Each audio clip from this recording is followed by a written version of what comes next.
addiction and GLP-1s, this is something that I found very, very interesting. I've never really had any kind of vices. I don't drink very, very rarely due to family issues in the past. I don't smoke.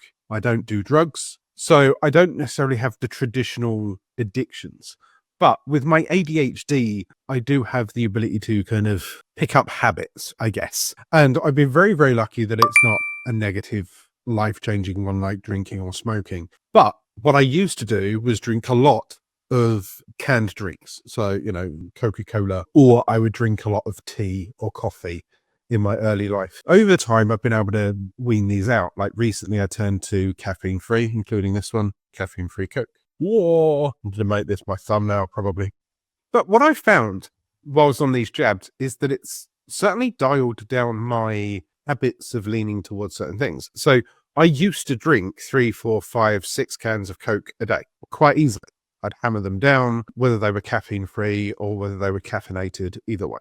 What I found on the GLP-1 injections, I'm on Mounjaro, if you're new around here, is I just don't have that urge anymore. I'll have a couple of sips at most. When I first started the jab last week, this is week 2 at the time of recording, but I've gone from having 4, 5, 6 cans a day to 1. I think yesterday I had 2 at most. So I was looking around to see if this was a recorded kind of side effect.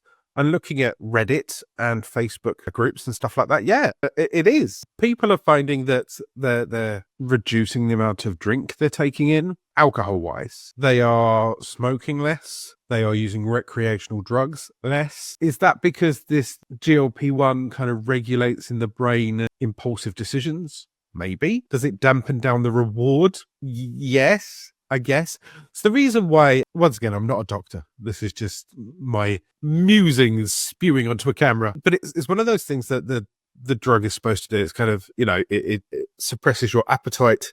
Is that appetite just for food or appetite for other things as well? And in the process, people have found that it's helping them with their addictions. Is there something that you found that you used to, on a regular occurrence, reach for, but you're not doing so now that you're on a GLP-1 jab of some kind, shape or form? I think it is the whole reward thing.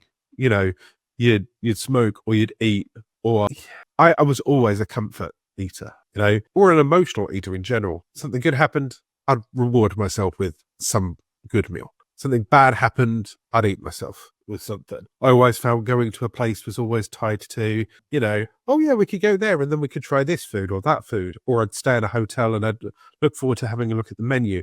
Now, obviously, some of those things are perfectly fine. But now you're on the GLP-1, the reward is less because you're not that bothered about it. That's where the food noise disappears. And maybe my addiction was comfort eating. But not only is that food noise disappearing, is that addiction noise disappearing for other people? Just a curious thought. Let me know how you're going. Let me know if there's anything that has been cut out of your diet and your eating patterns. Let me know how that's affected you. That's what the comment section down below is for. And yeah, remember, you're not alone here. The idea of this community is to build people together, to help each other, to share stories, to ask questions. So if there's any questions that you'd like answered, or if there's any topics that you would like me to research, once again, leave the comment in the section down below, and I'll see you soon. I'm Alan, and I'm losing it. Are you?